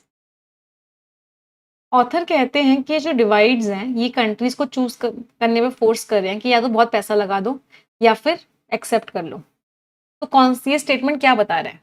Developing countries फंसी हुई हैं, उनके पास इनइक्वालिटीज है जिसकी वजह से इंडिपेंडेंस नहीं है। सही बात है, फंसी हुई है वो, उनके पास इंडिपेंडेंस ही नहीं है। क्यों? क्योंकि इनइक्वालिटी, उनके पास पैसा नहीं है। अगर पैसा होता तो वो डिपेंडेंट ही नहीं होती। पैसा नहीं है इनइक्वालिटी की वजह से, जिसकी वजह से वो इंडिपेंडेंस नहीं है और फंसी हुई है। बिल्कुल सही है फर्स्ट तो। हर कंट्री के पास एक इक्वल अपॉर्चुनिटी है? बिल्कुल नहीं है, हर कंट्री के पास इक्वल अपॉर्चुनिटी नहीं है। जो मेन कंसर्न है गरीब कंट्रियों का वो क्या है कि कैसे बाहर से पैसा लाया जाए। पैसे लाने की बात थोड़ी ना हो रही है। अब प्रिंसिपल वर्ड ने घोटाला कर दिया, मियरली ओनली वर्ड ने घोटाला कर दिया। तो आंसर इज व्हाट, कि प्रॉब्लम यही है कि इनइक्वालिटी है, पैसा है नहीं है, इसकी वजह से वो डिपेंडेंट हो गई है पावरफुल कंट्रीज पे। इसका मतलब उनकी इंडिपेंडेंस जा चुकी है, उनकी इंडिपेंडेंस लिमिट हो चुकी है, कम हो चुकी है। Autonomy means independence. अगला, कौन सा फैक्टर है जो डिटरमिन कर रहा है कि कोई कंट्री जो है इन्फ्लुएंशियल पार्टिसिपेंट कैसे बनेगी, किस तरीके से, कौन सा फैक्टर है। अगर किसी कंट्री को पार्टिसिपेंट बनना है तो क्या होना चाहिए, उसके पास पैसा होना चाहिए। क्या होना चाहिए, उसके पास पैसा होना चाहिए, उसके पास बढ़िया बढ़िया लोग होने चाहिए जिनके पास नॉलेज हो, तभी वो एआई का मॉडल अपने यहाँ बना पाएगी।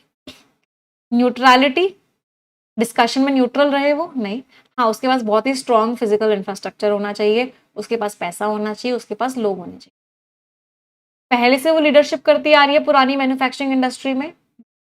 आंसर इज बी, कि उसके पास पैसा होना चाहिए, टैलेंटेड लोग होने चाहिए और इंफ्रास्ट्रक्चर होना चाहिए, तभी वो कंट्रोल ले पाएगी। इनमें से कौन सा इडियम है जो ऑथर का एटीट्यूड बता रहा है। सिट ऑन वन हैंड, तुम हाथ पे हाथ रख के बैठे हो, सही बात है। ऑथर ने बोला कि सरकार को हाथ पे हाथ रख के नहीं बैठना चाहिए, सरकार को एक्शन लेना चाहिए, नहीं तो बहुत महंगा पड़ेगा। Sit on one side means आप कुछ एक्शन ही नहीं ले रहे हो। बिल्ड कास्टल्स इन द एयर, आप हवा में महल बना रहे हो, बहुत बड़ी बड़ी बातें कर रहे हो, तो बड़ी बड़ी बातें करने की तो बात नहीं हुई। हवा में महल बना रहे हो, अनरियलिस्टिक बातें कर रहे हो, तो सरकार ने कहीं भी कोई अनरियलिस्टिक बात तो नहीं करी है। ओपन पेंडोरास बॉक्स, सरकार जो है क्या कर रही है, अगर सरकार पैसिव रही, शांत रही, खाली रही, तो प्रॉब्लम्स हो जाएंगी सरकार को, सही बात है। प्रॉब्लम्स बहुत सारी प्रॉब्लम्स बहुत सारी सामने आ जाएंगी अगर सरकार ने कुछ भी नहीं किया तो पेंडोरा बॉक्स ओपन हो जाएगा, प्रॉब्लम्स का पिटारा खुल जाएगा। तो answer was A and C, that means option C. A और सी दोनों के दोनों सही। बी नहीं है आंसर बेटा। बिल्ड कास्टल्स इन द एयर का मतलब है बहुत बड़ी बड़ी बातें कर रहे हो, ऐसी बातें कर रहे हो जो सच्चाई सच नहीं हो सकती। सरकार ने कहीं बड़ी बड़ी बातें तो करी ही नहीं है। कौन कौन सा स्टेटमेंट ट्रू है पैसेज के हिसाब से। रिपोर्ट बता रही है कि एआई डेवलपमेंट, जो एडवांस एआई डेवलपमेंट है वो बहुत तेजी से हो रहा है, सोशल मीडिया भी उतनी तेजी से नहीं आया तो इतनी तेजी से एआई डेवलपमेंट हो रहा है, सही बात है। एआई जनरेटेड डीप फेक्स जो है इनकी वजह से कॉन्फिडेंस खत्म हो गया है सबूतों में, सही बात है। उनको लगता है एआई से जनरेटेड ना हो तो कॉन्फिडेंस खत्म हो गया है। रिपोर्ट कंक्लूड करती है कि इंटरनेशनल इंस्टीट्यूशंस जो हैं उन्होंने बहुत अच्छे से कंट्रोल्स बना लिए हैं एआई फर्म्स को रेगुलेट करने के लिए, मतलब एआई फर्म्स को कंट्रोल करने के लिए बहुत सारे सिस्टम बन गए हैं। नहीं, एआई फर्म्स को रेगुलेट नहीं किया जा रहा है। थर्ड वाला बिल्कुल ऑपोजिट है। तो answer is B, both A and B, कि बहुत तेजी से डेवलप हो रहा है एआई और कॉन्फिडेंस खत्म करता जा रहा है कि वो लोगों को लगता है वो एआई जनरेटेड है। ऑथर की टोन कैसी थी, फोर वार्निंग। फोर वार्निंग का मतलब क्या है कि ऑथर कह रहे हैं कि भाई अभी भी प्रॉब्लम्स, मतलब रिस्क है, अभी भी अलर्ट कर रहे हैं कि क्या क्या रिस्क है, तो फोर वार्निंग तो लग रही है ना।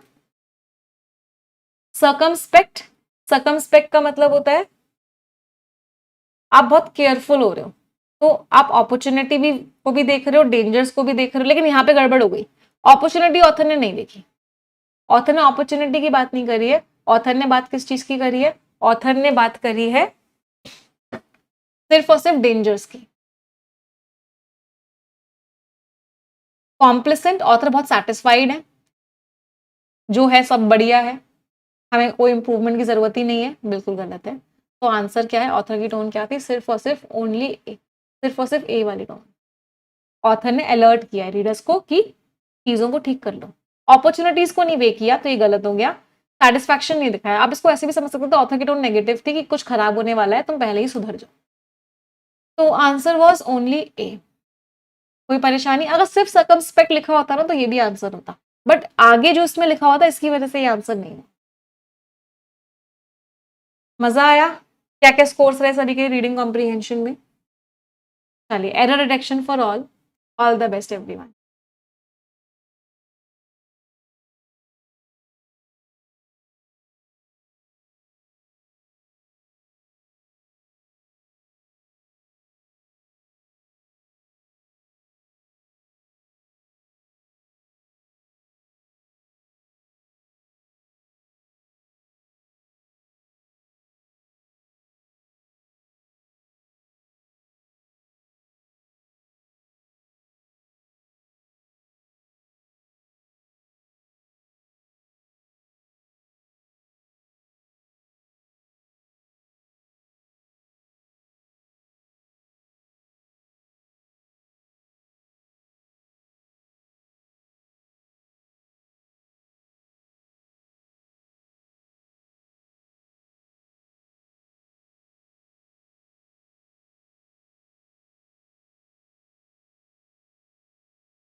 Let's look at these questions. बेटा ये जो क्वेश्चंस है ना, ये बेसिकली स्ट्रक्चर की प्रॉब्लम्स हैं इनमें।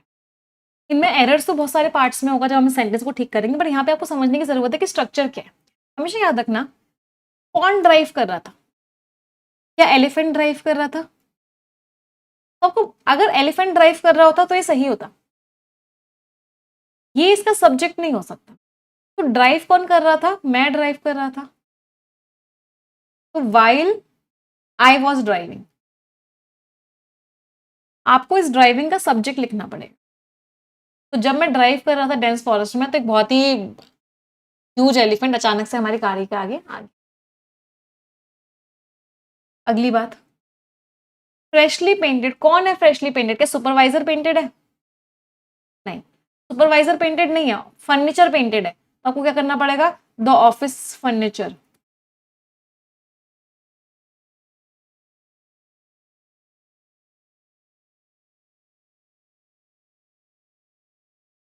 Being freshly painted. तो सुपरवाइजर ने क्या बोला वर्कर्स को कि आप केयरफुल रहो। अगला, having finish the heavy lunch, किसने फिनिश किया? एक लंबी नींद ने फिनिश किया है क्या? नहीं, ट्रैवलर्स ने फिनिश किया है। उसको दो तरीके ठीक करने के, तो the travellers having finished the heavy lunch, या फिर क्या करो, द एग्जॉस्टेड ट्रैवलर्स टुक अ, यहाँ पे एग्जॉस्टेड ट्रैवलर्स कर दो।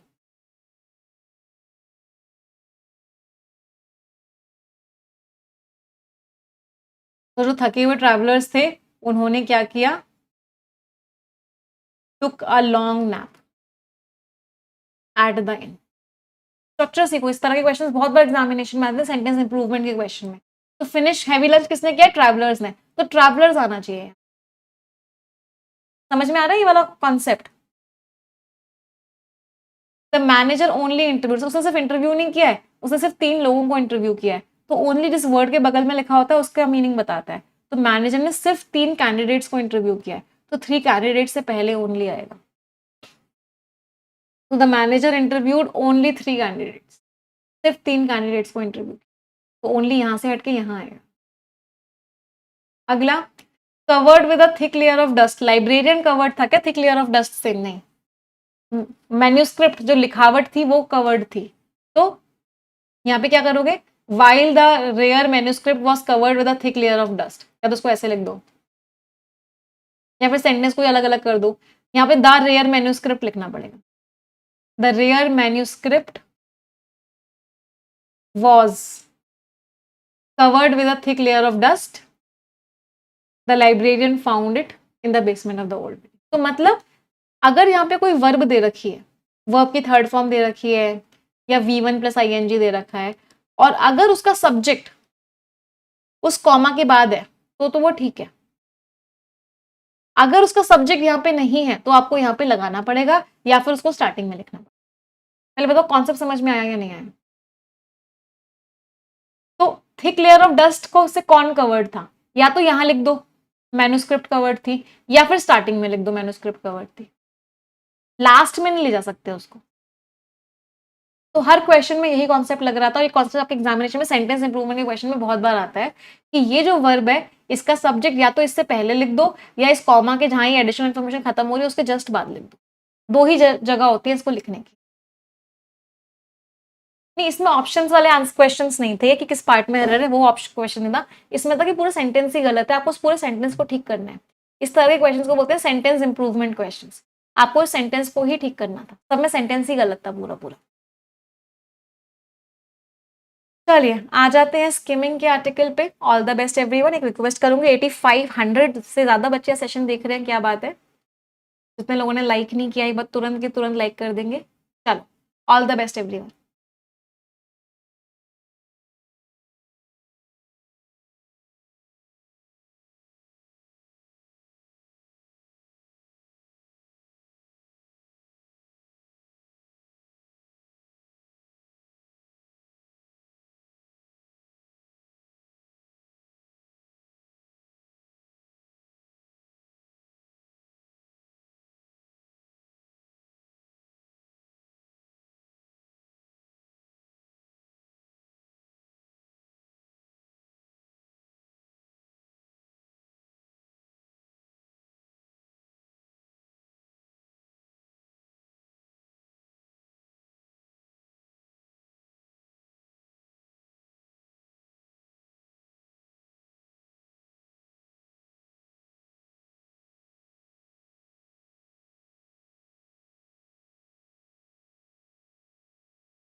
चलिए लेट्स लुक एट इट।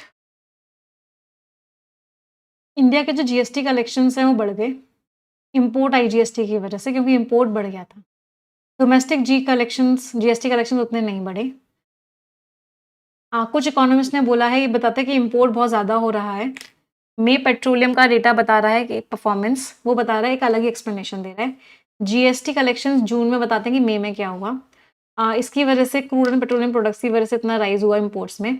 दूसरा चंक गोल्ड था, गोल्ड की वजह से भी इंपोर्ट बढ़ गए थे। गोल्ड का प्राइस बढ़ गया, इतना बढ़ गया, इसकी वजह से क्या हो गया, लोगों ने उसको डिफिकल्ट टाइम्स के दौरान हेजिंग करना स्टार्ट कर दिया, मतलब एक बेसिकली उसको ले रखना स्टार्ट कर दिया।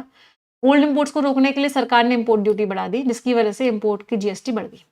ये पीरियड तब भी कंसाइड किया कि जब रुपी जो है कमजोर पड़ गया यूएस डॉलर के आगे। फिर ट्रांसपोर्टेशन के चार्जेस भी बढ़ गए, नॉन ऑयल इंपोर्ट्स में भी राइज आ गया, तो इन सब चीज़ों की वजह से इंपोर्ट का जीएसटी बढ़ गया।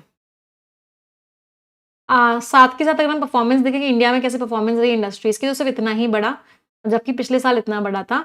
तो डोमेस्टिक इकोनॉमी, इंडिया की इकोनॉमी तो थोड़ी सी कमजोर लग रही है। ग्रोथ बहुत कमजोर हुई है क्रूड ऑयल में, इन सब में जो डेटा है वो बताता है कि कांस्टेंट है एक्टिविटी, मतलब एक्सपेंशन बहुत धीरे हो रहा है। तो इंडिया में 9 साल हो चुके हैं जीएसटी के। गवर्नमेंट कह सकती है कि टैक्स बेस बढ़ता जा रहा है, लोग रूल्स फॉलो अच्छे से कर रहे हैं। जीएसटी ने इंडिया का इनडायरेक्ट टैक्स आर्किटेक्चर भी स्ट्रॉन्ग किया है, लेकिन फिर भी जून के नंबर्स हमें याद दिलाते हैं कि ये चीज़ इसलिए बढ़ी है क्योंकि इन्फ्लेशन, इंपोर्ट में इन्फ्लेशन बढ़ गया है। तो बेसिकली मेन आइडिया वही था कि इंपोर्ट जीएसटी बढ़ गया था। इंपोर्ट आईजीएसटी इसलिए बढ़ा था क्योंकि इंपोर्ट वैल्यूज ज़्यादा हो गई थी, जिसकी वजह से टैक्सेबल बेस बढ़ गया था। चलो देखते हैं, डोमेस्टिक जीएसटी कलेक्शन लगातार बढ़ रहा है, इंपोर्ट गुड भी जो है, डोमेस्टिक जीएसटी कलेक्शन लगातार बढ़ रहा है। जो इंपोर्टेड गुड्स हैं वो बहुत ज़्यादा सिग्निफिकेंटली कंट्रीब्यूट कर रहे हैं इनडायरेक्ट टैक्स रेवेन्यूज में इस असेसमेंट पीरियड के दौरान। देखो, हमें पहले तो क्वेश्चन को देखो, बहुत सारे बच्चों ने एक गलती करी है कि इस क्वेश्चन को बिना देखे ऑप्शंस देखना स्टार्ट कर दिया। हमें बताना है कौन सी बात है जो ऑथर की बात को कमजोर बना रही है, वीकन कर रही है। ऑथर की बात क्या है कि जून के जीएसटी कलेक्शन में इंपोर्टेड इन्फ्लेशन ज्यादा दिखा है, डोमेस्टिक वैल्यू एडिशन नहीं दिखा। तो ऑथर की बात को कमजोर कौन सी बात बना रही है, तो सपोर्ट कर रही है ऑथर को कि इंपोर्ट वैल्यूज बढ़ गई। ये भी सपोर्ट कर रही है ऑथर को कि इंपोर्टेड गुड्स लगातार कंटिन्यू कर रहे हैं। कमजोर कौन सा बना रहा है, एडिशनल इंपोर्ट्स जो हुए वो कैपिटल गुड्स के हुए, जिनकी वजह से मैन्युफैक्चरिंग कैपेसिटी हमारी बढ़ गई है और बहुत ज्यादा डोमेस्टिक वैल्यू एडिशन हुआ है। नहीं, ऑथर ने बोला डोमेस्टिक वैल्यू एडिशन ज्यादा नहीं हुआ है, तो ये ऑपोजिट है। गोल्ड इंपोर्ट्स बहुत ज्यादा बढ़ गए जब इंटरनेशनल प्राइस बढ़ा, हायर इंपोर्ट ड्यूटीज की वजह से सरकार का इनडायरेक्ट टैक्स कलेक्शन बढ़ गया, ये भी सपोर्ट कर रहा है कि गोल्ड के इंपोर्ट्स बढ़ गए। तो अगर आप देखोगे तो ए, बी और डी वही बोल रहे हैं जो ऑथर ने बोला कि गोल्ड का इंपोर्ट बढ़ गया, इंपोर्टेड गुड्स बढ़ गए, इंपोर्ट की वैल्यू बढ़ गई, इसकी वजह से जीएसटी बढ़ गया। ए, बी और डी में वही बात हो रही है। सी में ऑपोजिट बात हो रही है। सी में क्या बात हो रही है कि हमारी मैन्युफैक्चरिंग कैपेसिटी बढ़ गई, हमारी डोमेस्टिक वैल्यू बढ़ गई, डोमेस्टिक कंट्री के अंदर चीजें अच्छी हो रही है। नहीं, ऑथर ने बोला कंट्री के अंदर चीजें अच्छी नहीं हो रही है, इंपोर्ट्स बढ़ रहे हैं, इसकी वजह से जीएसटी कलेक्शन बढ़ रहा है। तो जो वीकन करने वाला है वो सी है, और बहुत सारे बच्चों को इसी बात पे महापापी अवार्ड मिल जाता है। अगला क्वेश्चन, जो कंपैरिजन हुआ जीएसटी के बीच में और परफॉर्मेंस के बीच में, वो क्या बता रहा है कि जो स्ट्रॉन्ग टैक्स कलेक्शन, इसका मतलब ये नहीं है कि कंट्री एक्सपैंड कर रही है, प्रोडक्शन इंडिकेटर्स हो सकता है अभी भी कमजोर है। सही बात है, बिल्कुल सही बात है कि टैक्स अच्छा आ गया, इसका मतलब ये नहीं कंट्री में बहुत अच्छी परफॉर्मेंस है। टैक्स अच्छा इसलिए आया क्योंकि इंपोर्ट बढ़ गए, कंट्री की परफॉर्मेंस तो अभी भी खराब ही है। बिल्कुल सही है, यही बिल्कुल आंसर है। मैन्युफैक्चरिंग एक्टिविटी बताती है कि क्या इनडायरेक्ट टैक्स कलेक्शन है, नहीं, इंपोर्ट्स भी बताते हैं। पेट्रोलियम के इंपोर्ट्स जो बढ़ गए, इसकी वजह से इंप्रूवमेंट हो रहा है हर सेक्टर में, नहीं। फैक्ट्री एक्टिविटी जो कम हुई है, इसकी वजह से इंपोर्ट टैक्स कलेक्शन कम हुए, बिल्कुल उल्टा दे रखा है, इंपोर्ट टैक्स कलेक्शन कम नहीं हुआ, इंपोर्ट टैक्स कलेक्शन बढ़े है। तो आंसर हुआ, मैम वीकन वाला नहीं पढ़ा था, आगे से पढ़ना। चलो, प्रीवियस ईयर क्वेश्चंस। एबरेशन मतलब नॉर्मल से अलग हटके है, कोपियस बहुत ज्यादा, डिफिडेंट जो इंसान बहुत शर्मीला सा हो, जक्स्टापोज बगल बगल में रखना, सैंग्विन बहुत ही उम्मीद वाला हो। DEBA। प्रीवियस ईयर इडियम्स पे आ जाते हैं। टो अ फाइन लाइन मतलब आप बहुत केयरफुली एक्ट कर रहे हो। Have a finger in every pie, हर जगह आपका इन्वॉल्वमेंट है। डियर फ्रूट रिजल्ट आ गया। Go down the wrong path, गलत रास्ते पे जा रहे हो। Make a song and dance about, बात का बतंगड़ बना रहे हो। BACD एंड ओवर रिएक्ट कर। 10 शब्द हैं, इनमें से 3 वर्ड्स का मीनिंग सभी लोग कमेंट्स में लिखेंगे। आप सभी की जिम्मेदारी है कि आप कम से कम 3 वर्ड्स का मीनिंग कमेंट्स में लिखेंगे ही लिखेंगे। इट इज़ अ रिस्पॉन्सिबिलिटी, और हर बच्चा अपनी जिम्मेदारी पूरी करेगा। जो बच्चे अपनी जिम्मेदारी पूरी करेंगे उनमें से एक बच्चे को हम success no more an illusion book भी गिफ्ट करेंगे, और उस बच्चे के घर वो बुक भिजवाई भी जाएगी। तो मेक श्योर करो कि सभी लोग कम से कम 3 वर्ड्स का मीनिंग कमेंट्स में, एवरीवन हैज़ टू राइट। जिस बच्चे के घर बुक भिजवाई जा रही है उस बच्चे का नाम है अन्वेषा बरूरी T3I। बेटा एक मेल कर देना, एक स्क्रीनशॉट भेज देना, टीम आपके घर आपकी बुक भिजवा देगी। ओके, तो परफेक्शन 7.0 का शेड्यूल आप लोगों को मिल चुका है। एवरी मंथ की स्टार्टिंग में आपको एक शेड्यूल मिलता है। अभी हमने रीडिंग कॉम्प्रीहेंशन करे हैं प्रीलिम्स के, आज हम ग्रामर ग्रंथ की। अच्छा, आज की क्लास आपकी 1:30 बजे होगी, है ना? आज की परफेक्शन की क्लास 1:30 PM पे होगी, तो 1:30 PM पे हम मिलेंगे ग्रामर ग्रंथ की क्लास। आपको रीडिंग कॉम्प्रीहेंशन में स्किमिंग कैसे करते हैं शेयर हो चुका है, इंट्रोडक्टरी क्लास जा चुकी है, वो सारी क्लासेस आपको देखनी है। ग्रामर ग्रंथ की आपको क्लास 1 से, अगर आपने अभी तक सब्सक्रिप्शन नहीं लिया है, आप आज के आज ले लेना। कंप्लीट इंग्लिश आपको इसमें मिलेगी, बिल्कुल बेसिक लेवल से एडवांस लेवल। अगर आप 3 महीने भी लगातार परफेक्शन और एडिटोरियल की क्लासेस कर लेते हो तो इंग्लिश आपकी बहुत ज़्यादा स्ट्रांग हो जाएगी। बैक टू बैक नोटिफिकेशन आने वाले हैं, बैक टू बैक वैकेंसीज आ रही हैं। तो अगर आपने अभी तक अपनी तैयारी स्टार्ट नहीं करी, आज के आज कर लो। NB60 आपका कोड लगेगा, 60% का डिस्काउंट मिलेगा, और सब्सक्रिप्शन लेने के बाद आज 1:30 बजे वाली क्लास में आ जाना। पहले एक इंट्रोडक्टरी क्लास ज़रूर देख लेना, जो कि 7.0 के अंदर आपको अपलोडेड मिल जाएगी। आपको इंग्लिश का एक्सक्लूसिव सब्सक्रिप्शन लेना होता है येस ऑफिसर एप्लीकेशन पे जाके, यहाँ से स्कैन करके आप डायरेक्टली सब्सक्रिप्शन। सारे सब्जेक्ट्स पढ़ने हैं, English, quants, reasoning, general awareness, आप कंप्लीट सब्सक्रिप्शन ले सकते हो। 3 जुलाई तक ये ऑफर एक्सटेंडेड था। 2499 रुपीज़ में आपको सारे के सारे सब्जेक्ट्स मिल जाए। कोड आपका सफलता लगे, ठीक है? यहाँ से स्कैन कर सकते हो, रिन्यू यहाँ से कर सकते हो। टेलीग्राम चैनल है, कोई डाउट कोई क्वेरी होगी हमको इस नंबर पर व्हाट्सएप करके पूछ लेना, या इस वीडियो के डिस्क्रिप्शन में एक फॉर्म है, उस फॉर्म को फिल करोगे, टीम आपको कॉल करेगी, आपके सारे डाउट्स इनको answer they. But make sure करो क्लास में ले आओ। एक सिंगल सेशन कोई भी बच्चा किसी भी हालत में मिस ना करे, चाहे एडिटोरियल हो चाहे परफेक्शन। सिर्फ 2 से ढाई घंटे मुझे रोज दे दो, इंग्लिश ऑटोमेटिकली बहुत स्ट्रांग